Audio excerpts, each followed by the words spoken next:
Welcome to Wild Treasures, our series that celebrates South Africa's wildlife heritage. Our focus for today is on the rare forest dwelling, Samango monkeys.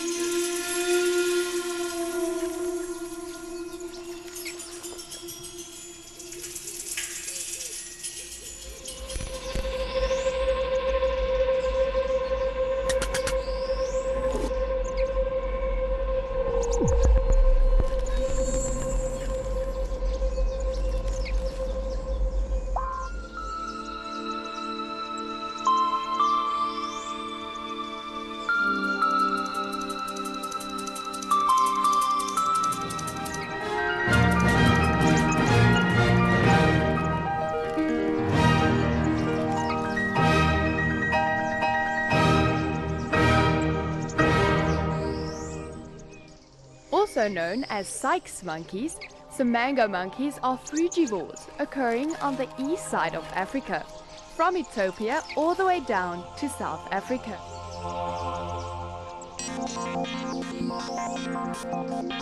There are two subspecies in South Africa which are distinguished by color.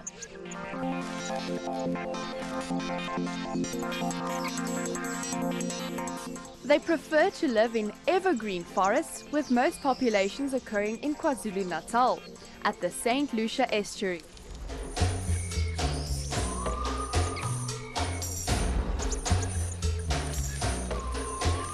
They have a dark grey to black coat from their head to their shoulders, a belly and throat that are cream, and the face, skin, hands and feet are black.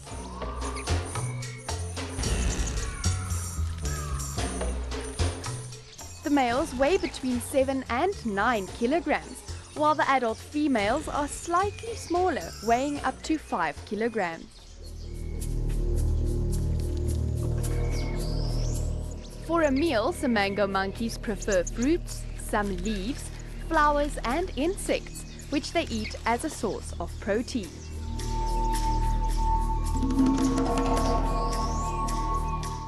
These primates have a harem social structure, with a dominant male living with his females and children.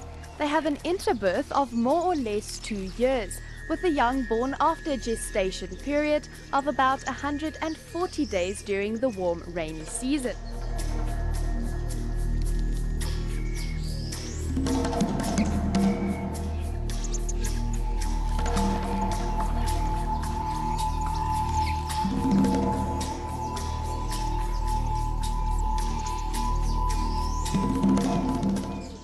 The females reach sexual maturity at the age of 7 and normally nurse their young for 2 years.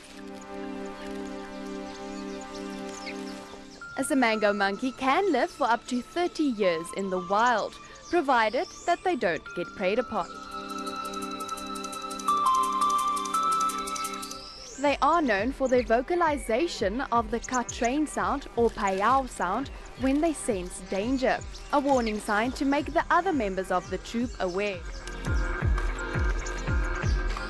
There is also an occasional boom sound from the males, while the females and the younger monkeys prefer to scream whenever there's a potential threat.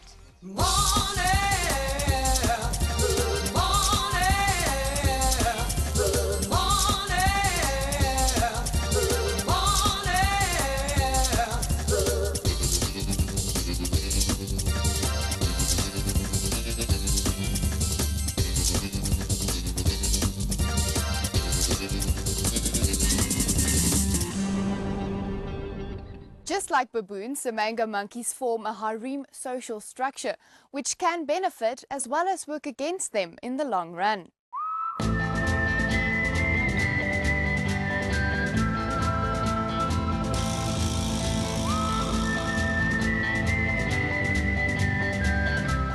Samango monkeys can live in groups of 10 to 40 individuals, with one dominant male leading the troop.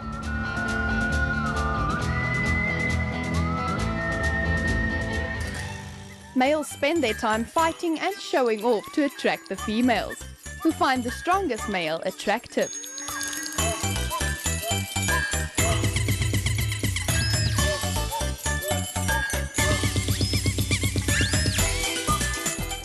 caught up with the environmental educator and lodge guide at the Karusa Moya Lodge in Magubas Kloof, Paul Nkumane, who echoed this statement.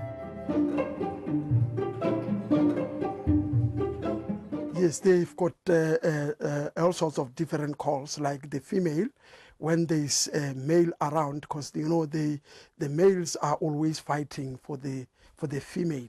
So also the females go for the strong. If there is the strong guy there who fight very well, then he get the prize. So they also the females call like this. Whereas the males are calling, when the crown eagle coming, you'll hear all over the forest. The monkeys are going crazy. They're calling all over. Even when they hear its call, the crown eagle's call, you'll hear that the monkeys are calling all over the forest, that alerting others that be careful. That enemy is around. The monkeys are also admired. David Letswalo, the bird guide and assistant manager at the lodge. What I like about them is the companion in the forest.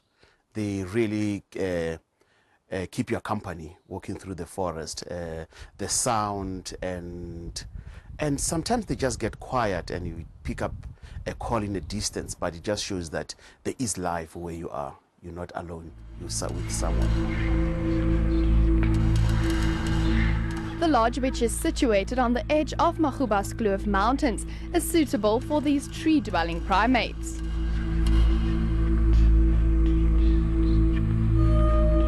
We've got two different species of monkeys.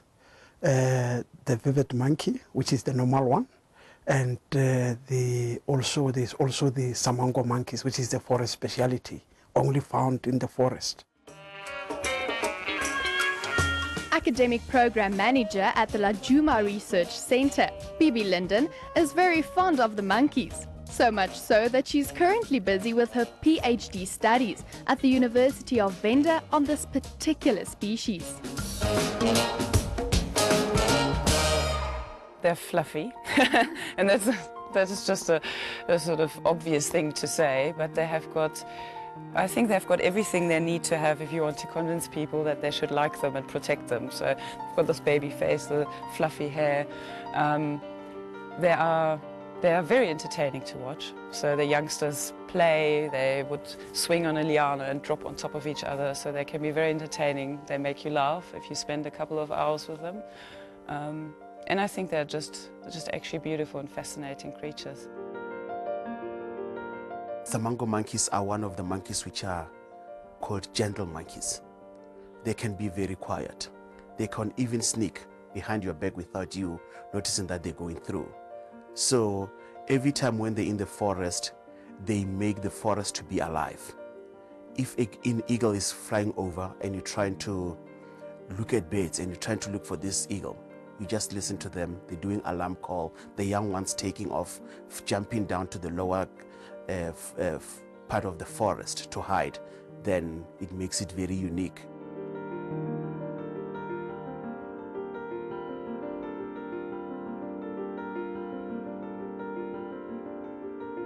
The biggest threat that this species faces is habitat loss, with the numbers here at home declining by more than 30% in the last 27 years.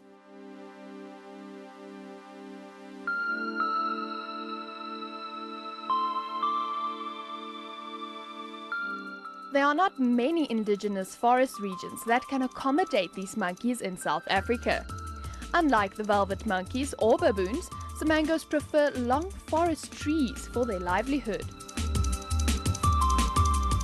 Lajuma, which is based 40 kilometers outside Makadu in Limpopo, is a center dedicated to finding solutions that can help these animals increase their numbers. At Juma, in generally, the research centre is doing a lot of research on very different groups of animals. So we've got long-term research on leopards, on baboons, on Samango monkeys, and we've got several independent projects where people come in, look at small mammals, look at birds, reptiles, amphibians, So Lejuma is about the conservation of biodiversity. So not just only one species or one particular question scientifically, but it's more about protecting the entire ecosystem and the biodiversity in the area and of the mountain. It was ecology and behavior. I was interested in university as well, so I was trained as an ecologist and did animal behavior as well. And I came out here to look at seed dispersal by Samango monkeys. It's something that no one had looked at at that stage. And I was very interested in that because it goes beyond the animal, and it is a bit more about the interaction of the animal with the environment and how it can aid the forest to sustain itself and to regenerate and to be healthy. The understanding and education on how this particular wild animal behaves can actually benefit us and the monkeys. In this area, as you know, the monkeys are primates, are just like people, also the behavior, you know, monkeys, baboons and other primates, most of them, they do what some of the things that human beings do, except talking, but they can communicate like we do. This one are well behaved because we don't feed them.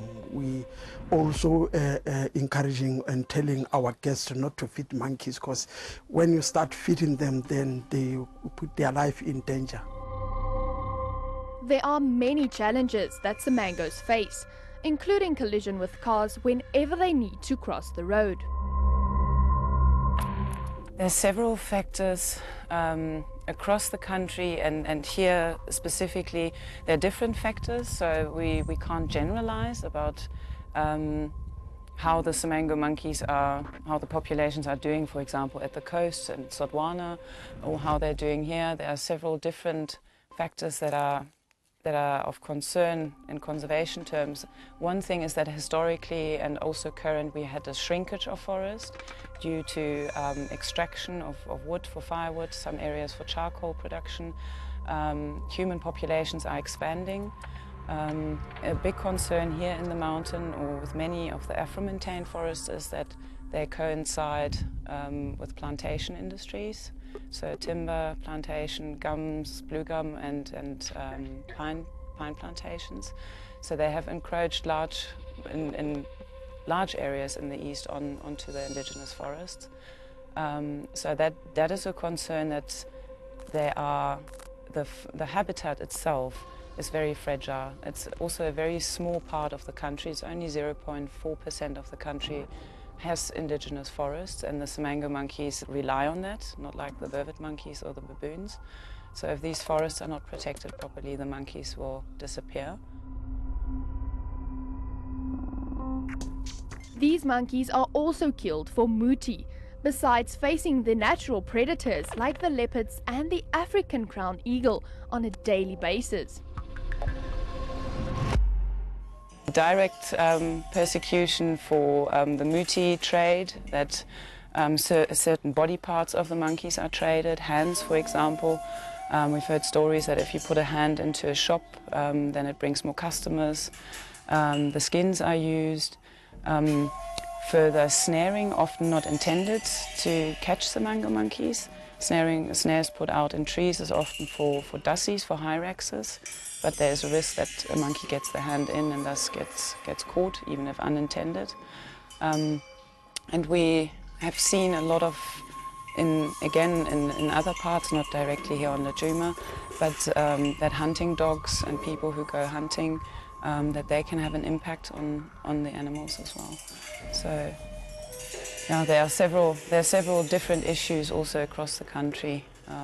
Human-wildlife conflict, we have very little up here, but again, if you go into the coastal areas, there are often issues with monkeys raiding houses, Samango monkeys, and then they cause conflict, and then obviously people want to get rid of them.